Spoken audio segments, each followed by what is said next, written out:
Negative hours of sleep. I was assigned to the Alzheimer's ward. The patients in this ward absolutely adored me. My presence as a young girl in her 20s among the residents of this ward, who were otherwise left to themselves to float around in their minds, I'm sure saw me as a breath of fresh air, someone who could tie them to the now or to the everyday. If you're just left yourself, you can mentally go to other places, but with someone else in your space, you're tied to that moment in time.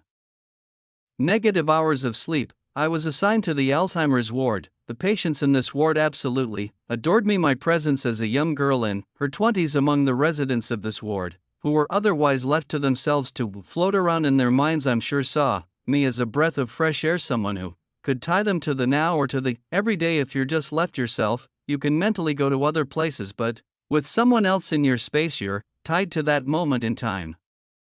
I was dealing with a number of patients that night, but one was a little more restless than the others. Her name was Lena. This was my first night dealing with her, and she kept telling me anytime I'd enter her room about the voices she kept hearing and the man dressed in black she kept seeing in the corner of the room. The other lady in her room requested her curtain be closed before my shift started so that Lena would leave her alone. She was a sweet lady that smiled whenever I was around her, but she didn't say much and was very forgetful. Since I started my shift around 9 p.m., most of the patients were asleep by 11, but not Lena. Whenever she called me into the room, she'd be frightened of these alleged voices she was hearing and the man in black that kept staring at her in the corner of the room. Not gonna lie, it was creeping me out a little. I believe that in her mind she was seeing and hearing these things, and I sympathized with her because I imagined them to be very scary, but still I tried my best to calm her down and get her to go to sleep. I didn't want to turn on the TV to calm her down because I wanted to be courteous of the other patient in the room. I held Lena's hands and told her it's okay to breathe and to relax. I reminded her that she wasn't here alone, and I was always just a call away. This seemed to do the trick. Lena relaxed for a while, and the next time I came in the room, she was asleep. Once most, if not all, the patients are asleep, the night goes much slower. Time almost moves in reverse. An hour or two later, I was in the linen room stocking my cart when I heard something in the room. It was a relatively small, dead quiet room. I had the door closed too. That's why hearing another noise was weird. I turned, saw nothing, and resumed stocking my cart. Then I felt what I can only describe to be a hand on my shoulder. I looked at my shoulder, jumped and screamed, but there was nothing on my shoulder. There was no one in the room, yet I knew I felt something large basically grabbed my shoulder. I went out in the hall for a second to peek my head. No other nurses in sight, dead quiet. I had nothing else to do but resume what I was doing. I continued stocking the cart until it was full. Then I turned to face the door and I fell to the floor and started screaming as my heart was immediately in my throat. There was a man dressed in black standing outside the door, looking through the glass, smiling. My screams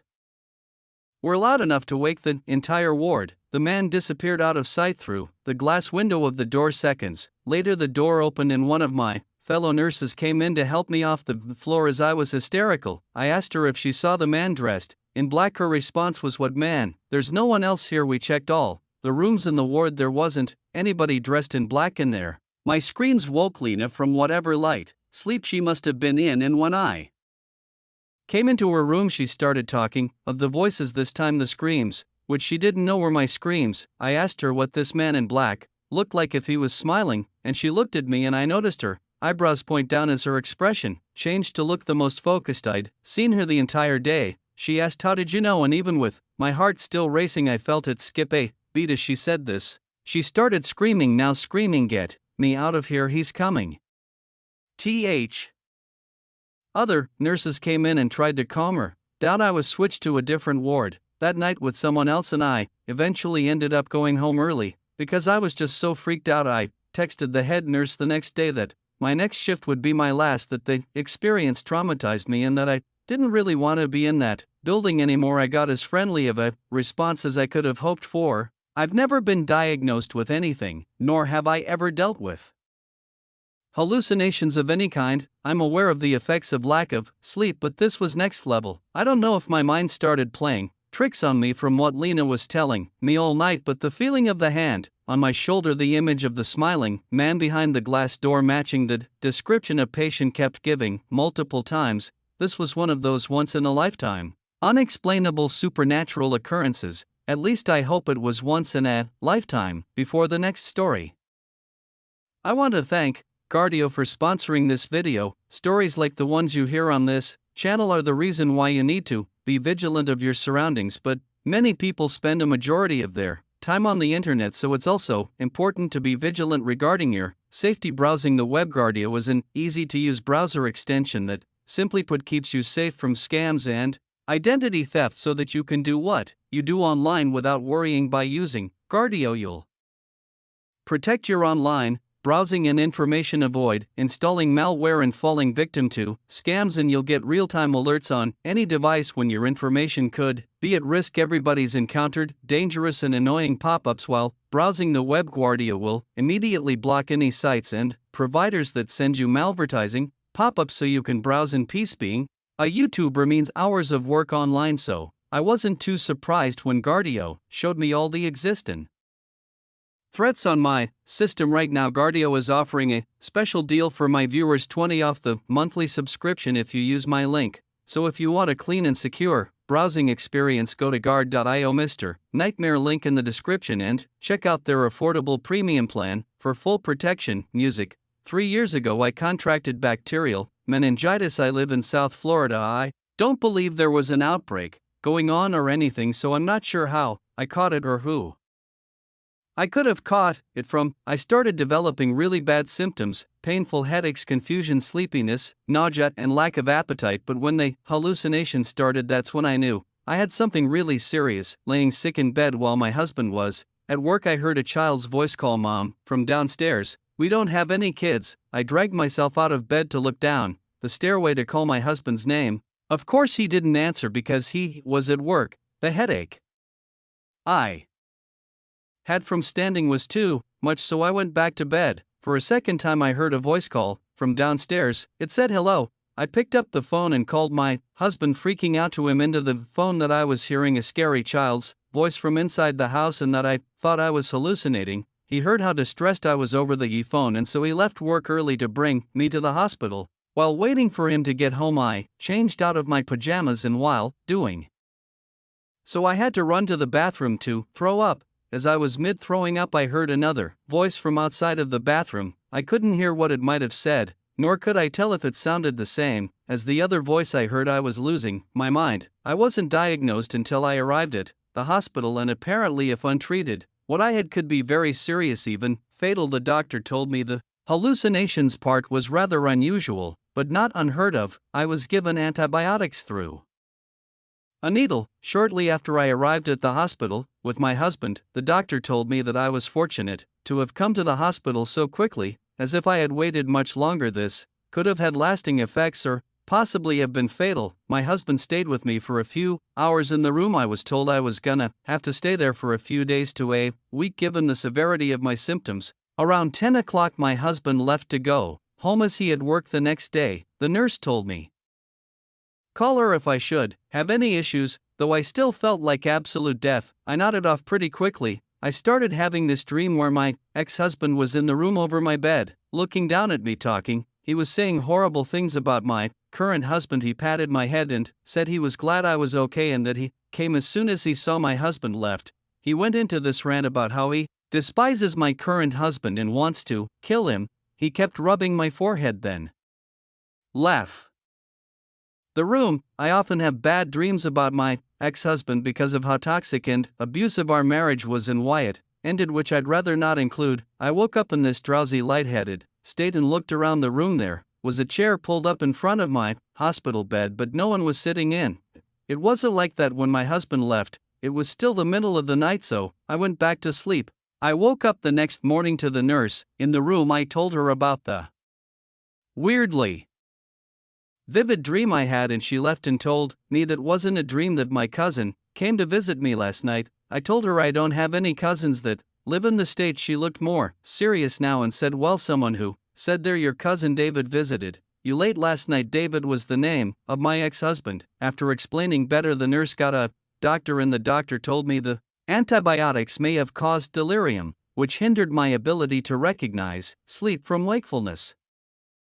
Hence why I was so vividly hearing what David was saying. I called my husband to tell him what happened, and of course she was livid and concerned. He came back again that night, after work, but that day I texted David asking what the hell he was thinking visiting me and how did he know I was in the hospital. My text delivered, but he ignored it. I sent a follow-up telling him I heard all of his threats towards my husband and that I'd be getting police involved, and minutes later he responded saying I never made any threats towards your husband. I was simply there when I heard what happened to make sure you were okay. You must have heard things in your sleep. I responded, stay out of my life or I'll get police involved again. He didn't respond after this. I never told my husband about the threats I heard in my drowsy half-asleep state because I didn't know if they were real or not, with a mix of the antibiotics and my already having weird audible hallucinations the day before. I don't think it's impossible that what I heard wasn't actually what was said, but I could be wrong. I left the hospital the next week. Music. I once matched this girl that I'm still friends with on Tinder named Francesca. She seemed cool right from the bat. She had a sleeve of tattoos on her left arm, red highlights in her hair, and she had in her profile that she loved to work out. One of her pictures was taken on the rooftop of this cool-looking building with a sick view. I asked her where it was, and she told me it was some abandoned hospital on the edge of town that's super cool to explore at night and super easy to get into. There's usually one cop patrolling the huge parking lot at night to deter trespassers, but she said it was super easy to circumvent. She came up with the idea of us going there together as our first date of sorts, if you want to use the word date. I was totally on board with it. She seemed cool, and it seemed like a cool, different kind of way to meet someone as opposed to the usual let's get drinks. I picked her up from her house 10 minutes away, then we drove the 20 minutes to get to the hospital. Those 20 minutes gave us a nice chance to get to know each other a bit and get comfortable with each other's personalities for a little. When we got to the hospital, she told me to park on this dead-end street hidden by a bunch of tall bushes, which was a 5-minute walk to the inside of the hospital. We hopped this little barrier separating the road from the hospital parking lot, and then we jogged across the wide open lot towards the grass right next to the entrance she said she always used. She led us to this broken window to the basement of the hospital. It seemed kind of creepy, but I signed up for this. I was glad I wore raggy jeans like she told me to, because I knew I was going to rip them on something. We used our phone flashlights. We didn't bring any special heavy-duty lights or anything. She seemed to know this whole hospital like the back of her hand. She led us to the stairway to the upstairs. I gotta say, being alone with one other person in a place like this at night was very scary, but I had no idea how scary it was about to get. On the first floor, Francesca kept talking so loud that I almost wanted to tell her to show I was paranoid we'd be found out because of her voice. Down the corridor we were in, it sounded like a door was opening or closing. Something echoed down the corridor to us. She heard it too and went silent. I asked her in a whisper, is it normal for others to be here? And she said sometimes, but not really. We turned off our flashlights and waited. Suddenly there was a bang much closer to us. Now we both scrambled in the dark. I followed her, barely able to see. We made it back to the stairway and ran up the stairs with our lights back on. When we were a couple levels higher, we felt it was okay to speak at a normal volume again. Francesca told me the police never come in here, so it may have been other explorers, but the weird thing was there was no sign of another light in that corridor. Nobody normal would be walking in the dark. Then we heard sounds echoing from the exit stairs shaft where we just were. Someone was coming up the stairs. Once again we scrambled. She led the way, saying she knew where to go. We ran for a few minutes through this maze of a building. I was truly freaking out. It seemed like we were being followed, and I wasn't sure if I would rather have it been the cops or someone else. She led us to this mini outside spot. We weren't on the highest rooftop, but I guess we were on what you'd call the rooftop of this level. We stopped to catch our breath. The whole being followed thing was killing the vibe completely. Even she seemed concerned, and I looked her as the expert with this place. After a few minutes we relaxed a bit and went through this broken window into the ceiling of this one large room. This part was scary because she wanted to walk along these long narrow wooden planks with a 10-foot drop below us. A fall from this height would cause injury, but I didn't want to seem like a __. I followed her across the sketchy long wooden board until we got to the top of this pillar where one board stopped and another one started. We sat on this pillar to just chill and talk with our legs dangling over the edge overlooking the darkness below. It was creepy in there and I thought we were all alone until there was a sound from below us. It sounded like someone walking. Our presence was already made known to whoever was in there, so we turned on our flashlights and aimed them down below. And right below us, standing at the pillar looking up at us, there was this 40-something-year-old man in a black Carhartt beanie wearing a black jacket and black sweatpants, smiled at us and said in this creepy, deep voice, "Come on down," as he was waving us to come down. I asked, "Are you police?" He disregarded my question as if he didn't hear me and repeated, "Come on down," with his creepy smile. Francesca and I got up scared and started walking back across the narrow piece of wood. I was even more scared of falling now than before. I had no idea what that man would do to us. As we were about halfway across, the man hurried out of the room below us through a door. He was most definitely going to try to catch us. We had to hurry. We made it across and tried to get out of there, knowing